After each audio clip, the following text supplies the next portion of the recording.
அப்புறம் சத்யா, ஒர்க்லாம் எப்படி போயிட்டு இருக்கு? நல்லா போகுது சார்.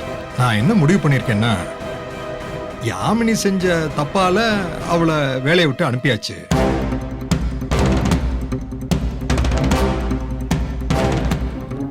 அதனால இனிமே எல்லா பொறுப்பையும் உனக்கே கொடுத்துடலான்னு இருக்கேன். என்ன சொல்ற? சார் உட்காரு.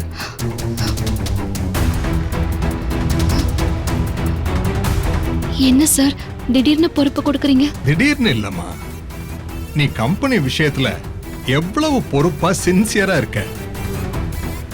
நலன் குரூப் ஆஃப் கம்பெனிஸ் ரெப்யூட்டேஷன் மேல எவ்வளவு அக்கறையா இருக்க இருக்கேல்ல?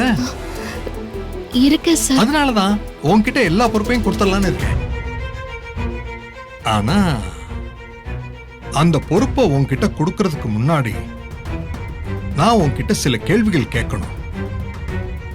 எனக்கு சில உண்மைகள் தெரிஞ்சாகும்.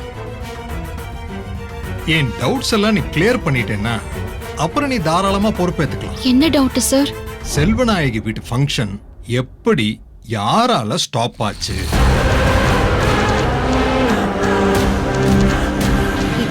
எனக்கு தெரியாது சார். உண்மையை சொல்ல போறியா இல்ல நான் சொல்லட்டுமா? சார் சார் நீங்க என்ன பேசுறீங்கன்னு எனக்கு புரியல சார். புரியலையா? இப்ப பாரு, புரியும்.